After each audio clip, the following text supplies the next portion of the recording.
Thanks for stopping by at Twisted Art Designs. Today I'm working in my book that I made out of a old recipe binder. And in previous video I showed how I decorated this fantastic cover. I'll put a link in the description box for the video for the cover. This book was a recipe binder and I purchased it from a thrift shop. Now I'm decorating the recipe cards and turning it into a mixed media book with my favorite sayings. So I'm decorating the recipe cards that came with it, and I'm also doing other sized cards. So there are big cards and small cards. And some of them are very decorative and they have a lot of dimension to them, like lace and buttons and other things that stick up. And I will be putting my favorite sayings onto each card, and this book will sit on my coffee table for me to look at and read the cool sayings. So what I'd like to do is I take the cards that come with the book and I cover both sides with book text. So I use Mod Podge and little pieces of book text from all different kinds of books. I cover both sides, and then I trim off the edges and round the corners, and I don't punch the holes. I can see through it and see where the holes belong, but I don't punch the holes till after I've decorated the page. And I like to use all different kinds of book text. So there's German, there's some Chinese writing, really old book text from old books. So I just cover both sides with Mod Podge and I let them dry. And then I have them ready to go for decorating for whenever I feel like sitting down and creating a page. So to get started with this one, I've cut out some focal points. I've got these really pretty flowers, this adorable bird that I got, I'm not sure where, from a book of some sort. And I have this, it came out of a book about antiques, and it is about tortoise shell hair pieces, and I saved that in my folder for hats and crowns because I think that would make a fabulous crown. So I'm going to cut that out and make a crown for this bird out of that image.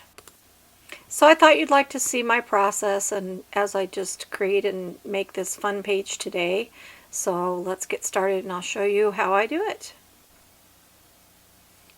So the first thing you want to do is select your focal points, and then I use a color wheel to decide what colors I'm going to use for my background layout. I've been using a color wheel for about 20 plus years, and I used to teach a class at the scrapbooking and card making shop on color.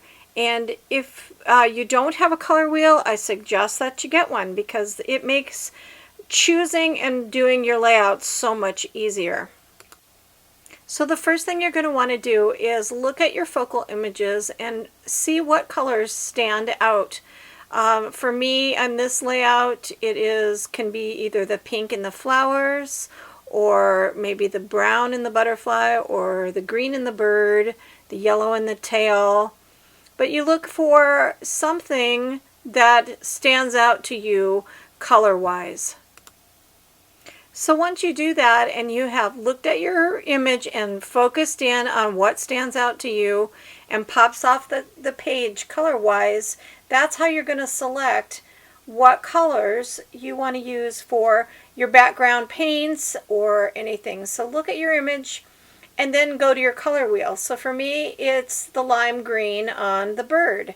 So when I look at the lime green and I look at the color wheel, I can either go with an analogous color scheme, which is 3 colors that are side by side, so the lime green in the middle and the one to the right and the one to the left, or opposite colors that are complementary. But for this layout, I don't really want to use purple. I want to stick with something more natural. So for this one, I think I may either go with the analogous with the 3 colors that are next to each other. I like that. Or you can go with the triangle, the triad of colors, which are in a triangle on your color wheel. I like those, the blue and the orangish color and the green. They go, and there's blue and there's some yellowish orange and green on the bird. So those might be a good choice. So now that I've decided which colors I'm going to use the triad of colors, so the ones that are in a triangle here. And I want to go with this second level down. I don't want to go so bright. You can, and bright would be pretty, but I want this one a little bit more muted. Just feel that way. So I like this second color down, and the second color here, and the second color in the blue. I really like those. If you don't have those colors in paints, so say you're limited on your acrylic paints, you can always take a brighter green and add some white and tone it down to get this color. Same here, a yellow orange, add a little white, and you're going to get that color. You have this bright blue, add a little white, you're going to get that color. So if you don't have all the colors and that are on the color wheel, that's not a big deal. You can mix them by either adding a touch of black or a touch of white. Try it on a palette and put some blobs of paint, add a little bit of white and a little bit of black, and see what tones and shades that you get. That's the beauty of playing around with your colors. So I'm going to choose those three colors for this layout. For people who are new to mixed media, sometimes you can get intimidated about mixing paint. But that's my suggestion, is get out your palette and put on some paints, mix in some whites and blacks, learn what colors complement each other, what colors make mud. And the more you play around mixing, you're going to find that mixing colors is really a lot of fun. So for this one, I love the papers in the background. I like the text and the different languages and things, so I kind of want that to show. So what I've done on my palette is I've put some, this is varnish and just a touch of blue paint, because I'm going to make just a blue glaze. So I'm going to mix those together. It just becomes a nice see-through color. And see, when you put that over, look at how that tones this down, adds some color to it, but doesn't completely cover up that book text. So I love how that looks, and you can still see the book text in the background. And I've let this dry for my next layer. I always dry between layers. And you know, there's 1,000 million videos on YouTube, and there's so many different people showing so many different processes, you can get really confused. And my best advice to you is watch a lot of videos, watch a lot of different people, try out the techniques, try out their methods, and find what works for you. Play around with your supplies, because what one person is saying, oh, this is the best way to do it, you might try it and find, I don't really like that way, it uses too much product, or I don't like the layers, and I find that some other way is easier. So watch a lot of people and get a lot of information and play around and find what works best for you. Okay, so I have this cool paper. This is handmade paper. Look at this gorgeousness. And it's got gold in it, it's got copper in it, it's got silver in it, and I bought this at an art supply store. Look at this sheet, it's absolutely gorgeous. I bought this at an art supply store over 25 years ago, and it was tucked away in my stuff, and I found it, and I need to start using it in my art journals because it is just absolutely gorgeous. So I want to incorporate some of this onto my page. I know the colors are slightly different, but look at how pretty that is. It's handmade paper, so it's very fibrous. And then they used all different kinds of swirls, almost like a paint pour design in it. Oh, it's just gorgeous. So what I think I'm going to do is just tear some out, and I'm going to put that across, maybe even down. Let's see. It kind of clashes with this blue, but that's okay. I'm going to work them in and work them into each other. And I want it to show, so I don't want my bird to hide it. So I think I'm going to go that way. So I'm going to go ahead and use some matte gel medium and adhere this down to the page. So there's matte medium, that is a liquid. There's matte gel medium, that's a little bit thicker. And both do the same thing. You can apply things with either. One is wetter than the other. Obviously the liquid is wetter. And you can also add them to acrylic paints to thin them down. So it doesn't really matter. You can use Mod Podge for this kind of thing. You can play around and just figure out what works the best. And now I'm just going to kind of burnish that down a little bit and get it nice and smooth. Oh, it's so pretty. Oh my gosh. I can't believe I had that and didn't realize I had it. But hey, you know, it's coming out of the stash. And now that I've added this, I don't really like this color in the background. So what I'm doing is taking the green that I chose and adding some varnish, and I'm going to go over this with green. That's going to turn it a little more blue-green, because obviously green and blue mixed make blue-green. And just change it. See, if you don't like something, change it. It's always changeable. You can either finish a page and hate it and slap some gesso over it and redo the whole thing. I still want that background to show. Much better. See how that just... Oh, much better, much better. It goes much better with that paper, and I love that paper. Okay, now I'm just going to take some white, and I'm going to just do some little blocks of white. I dried this in between so they don't mix.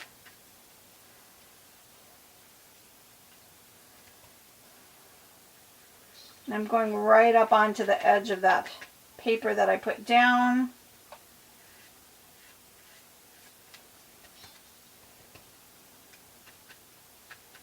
Maybe do some mark making with my brush.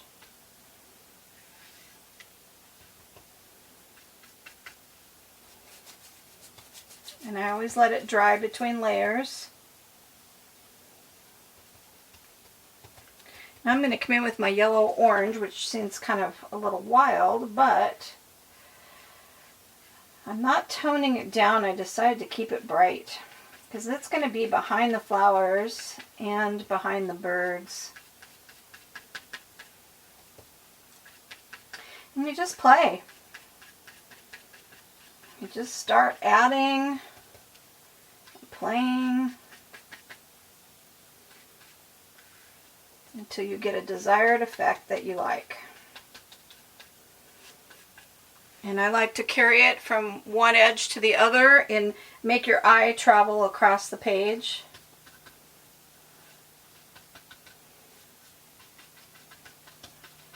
There's the rule of 3, where you can have 3 parts, but there's also where you want to make your eye travel. So if you put orange up here, you want to put it somewhere else, even in a triangle or across the page, just so you carry that through and make it cohesive.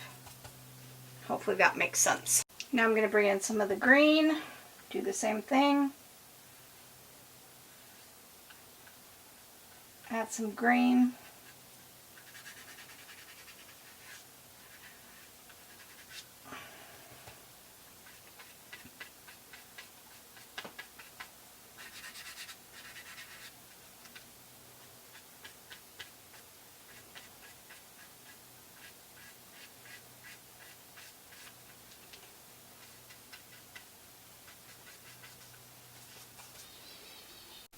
Now I'm going to bring in a little bit of blue, but I've done a bit lighter blue.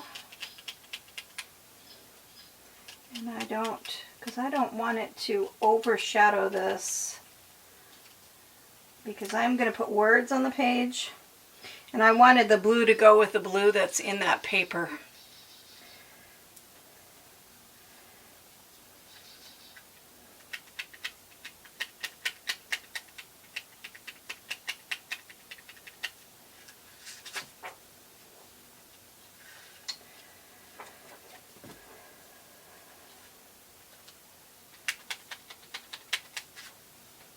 And I'm using a stencil just because I want to add some texture and some interest. Like this. So for right now, I'm really happy with this background. I don't want to add any more to it. I can always go back and add in more textures and mark making and things later, but I'm ready to do my collaging. So originally I had thought about putting my flowers this way on the page with the bird standing on the flower like that. And I like it, but it hides a lot of this. And when I flipped this upside down and put this in this corner down here like this, I realized that it looks much better on the page. It fills this spot down here, and when I put my bird up here, I don't like that leaf behind. You can't see it. So what I'm going to do is just cut that leaf off and relocate it somewhere else. That's the beauty of collage. And then when I put my bird on here, he still can be standing on the flowers. I like it. And I can stick this leaf down here if I want to. Behind, that might even look good. See, that looks nice. I like that. And I put the other little flower up in that back corner. And then I'm going to add his little crown. And that crown was way too big for this bird, so I cut the edges off of it, made it a little bit smaller. And I think what I'm going to do is use a mat and my X-Acto, and I'm going to cut a little slit in this bottom of this crown.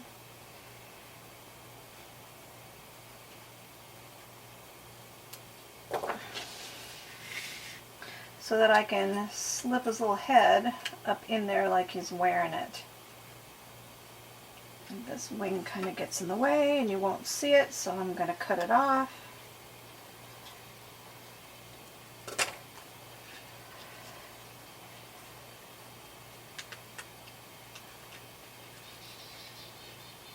Oh yeah, look how cute that is. Cute. So I cut that slit and slipped his little head up in there. Cute. It makes a cute crown. Okay, so now I'm going to use my matte gel medium and I'm going to put my images down on my page.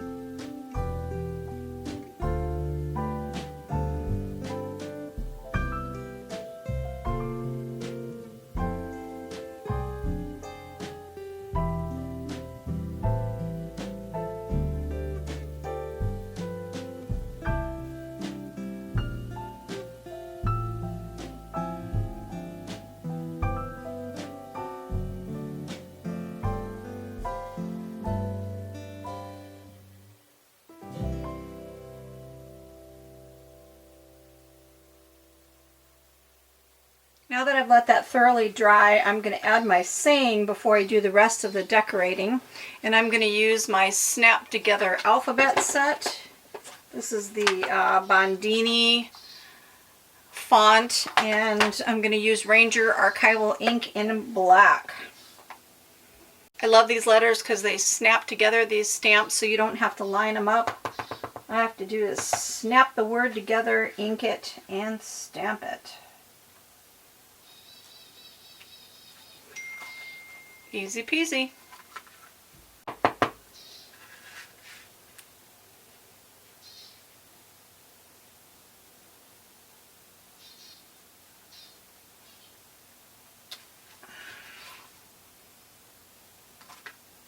What I love best about these is they can only snap together one way, so you can't get letters upside down. So like making a Q into a D, you know, when you're using these other little wooden sets, I used to always mix up my letters and get them wrong, or have them going the wrong way and then you'd stamp and the word would be wrong, you know, if you didn't try it out on paper. So that's what I love about these. They only can snap together in one direction, so you know that the letters are going the right way.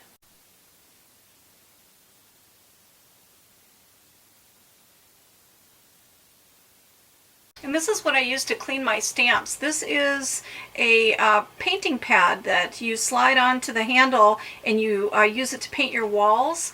And they're like fibers, little fibery things.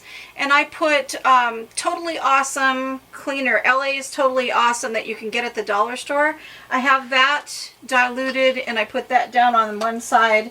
And if you just rub your stamps through the wet side and then through the dry side, you clean your stamps. So that's how I clean my rubber stamps.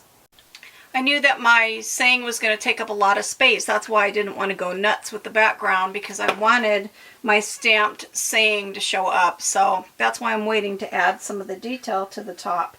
Now I'm going to take Faber-Castell Pit Artist pens and I'm going to do some shading underneath around the bird because I want him to stand out a bit more, and I'm using a kind of a deeper green.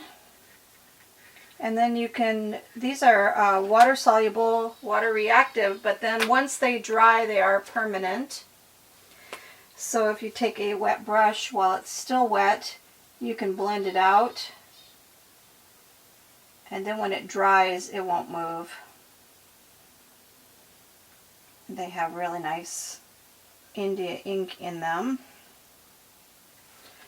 So you get a really nice shadow. Look at that cool shadow behind the bird. So that's going to make him pop and stand out. So I'm going to do that all around the bird so he stands up off the page.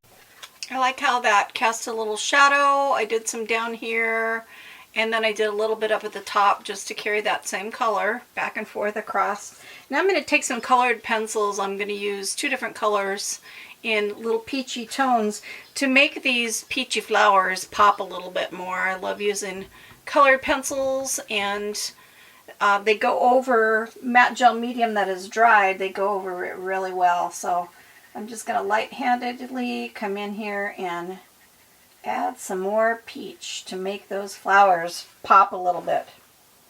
And 2 colors because the variation of colors is going to just make it even better. 1 color makes it really flat, but 2 colors makes it really come to life.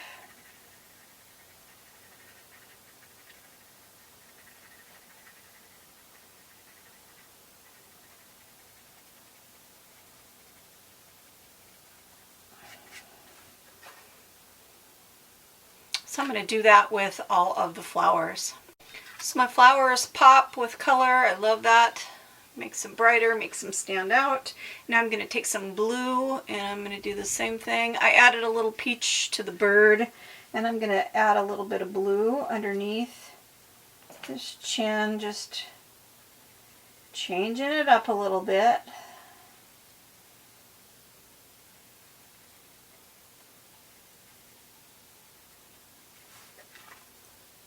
Like that. And then I'm going to come down here on his chest and add a little blue.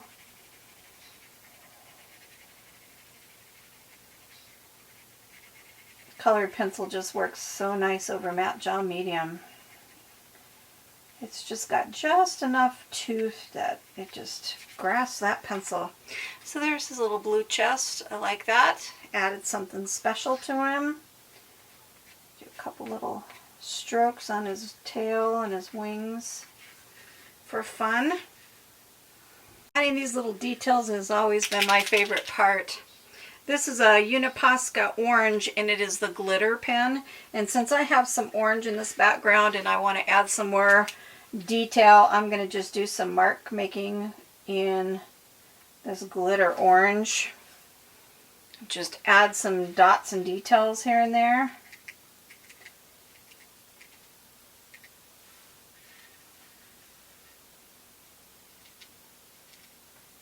The glitter on these glitter Poscas are just too cool.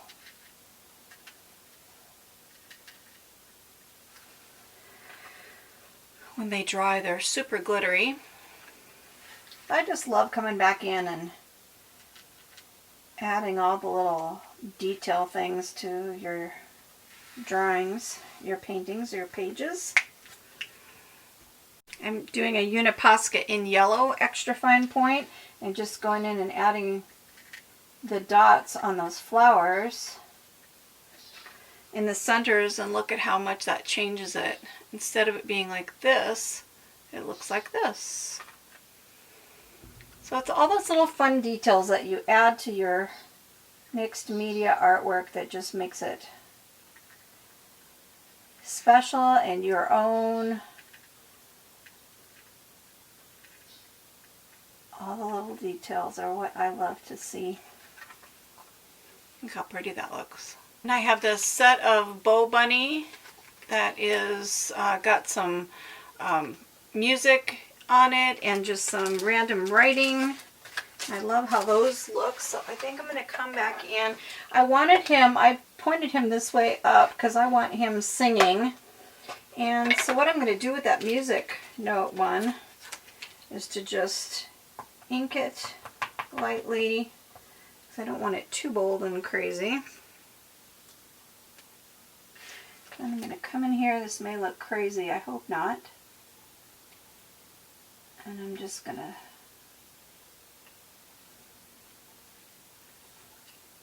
stamp that music. And I don't like it. Oh, I hate when that happens. But it's okay. It'll be alright, because what I'm going to do, I think I will take a black Posca, and that's alright. I put in the lines to the music, and then I can just draw in some music notes. In fact, that looks kind of cool. So, see, sometimes your mistakes or your things that don't turn out right end up being something wonderful. Oh, that's cute. I like it. So, it worked out.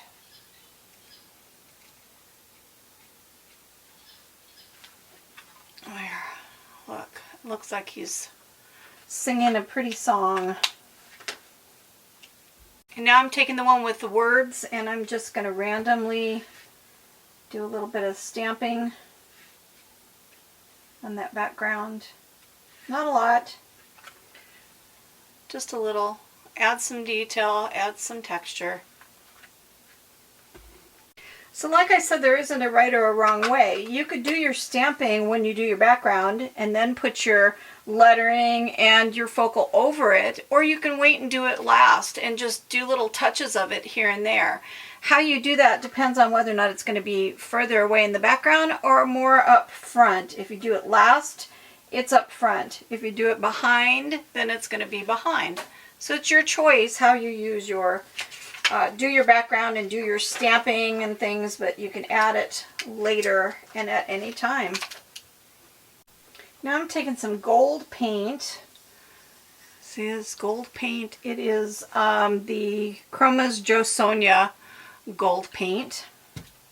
I really like how it looks. And a very fine point brush. And I'm going to go in here and add some details on this crown. So I'm going to make some bigger spots at the top, make this crown go up a little higher. And I'll probably go around it in some black to outline it. And I'm just making the crown a little more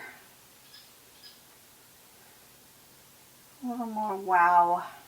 And every time I find an interesting feather, I save it. I have a folder of feathers. And I'm going to add this cute polka dot feather right here to his wing. So I'm going to just put down some art glitter glue and stick this cute feather right here. Oh my gosh, it's so cute. Look at that. Love it. Love it, love it, love it. It's so cute.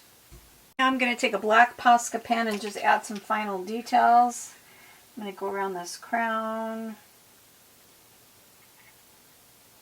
and define some of the crown.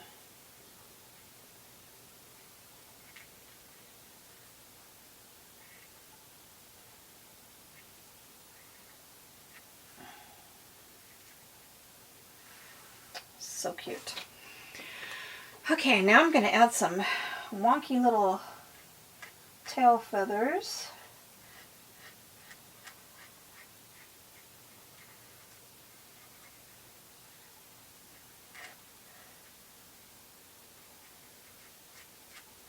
Because he's kind of a quirky bird.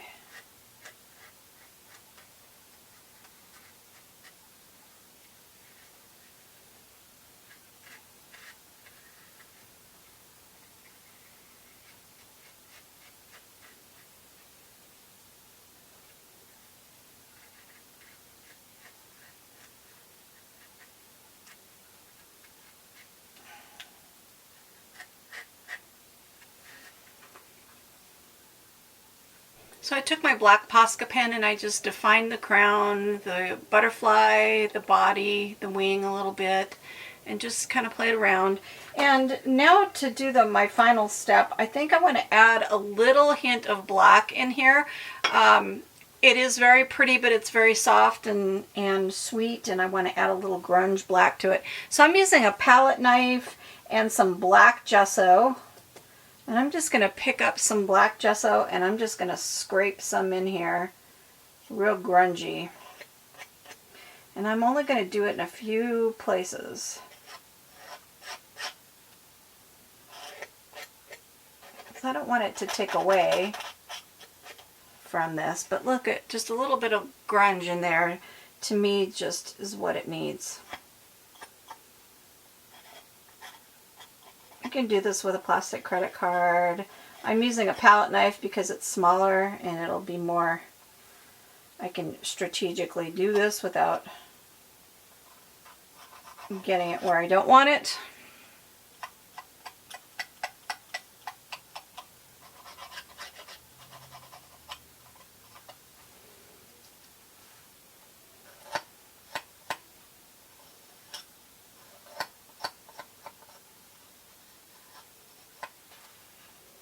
Oh yeah, that's exactly what it needed. Ooh, now I love, love, love it.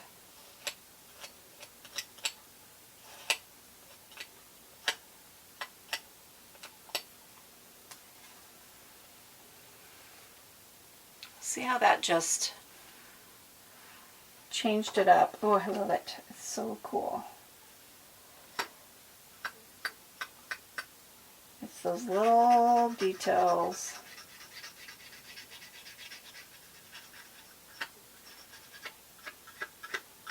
I think that make your artwork come to life. And I added some bright yellow Nuvo drops to the flowers to add even more dimension to the flowers. You just kind of drop it on in little blobs, and then when it dries, look at the dimension that's going to give those flowers.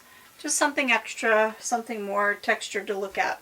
One last thing I always add is Caran d'Ache Neo Color 2 crayons.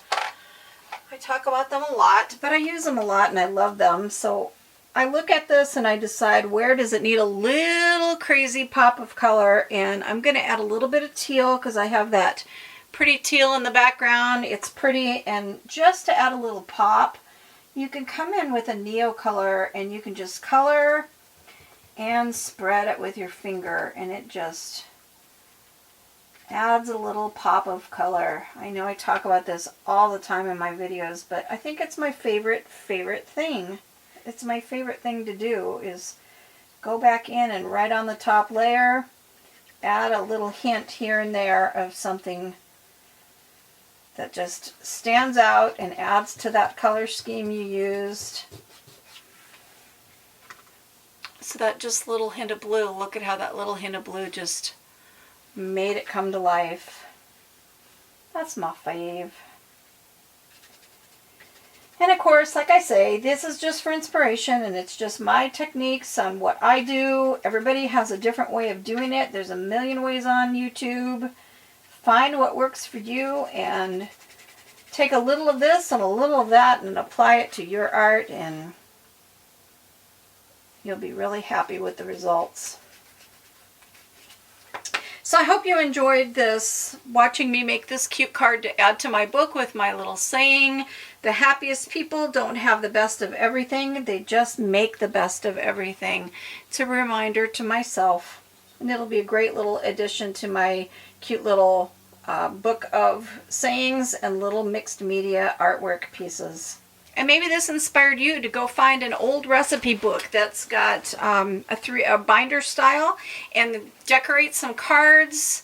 If you run out of cards in the book, use file folders, use pieces of cardboard, whatever you have as a substrate, and make a bunch of little mixed media pieces of art. I add in my sayings, and that way my whole book is just going to be positive sayings and artwork to flip through and look through sitting on my coffee table. I'll put a list of the supplies that I use in the description box below in case you're interested in the supplies. Leave a comment below. Let me know if you're going to try this with an old recipe book. So have fun, make art, art soothes the heart, and again, thanks for stopping by at Twisted Art Designs.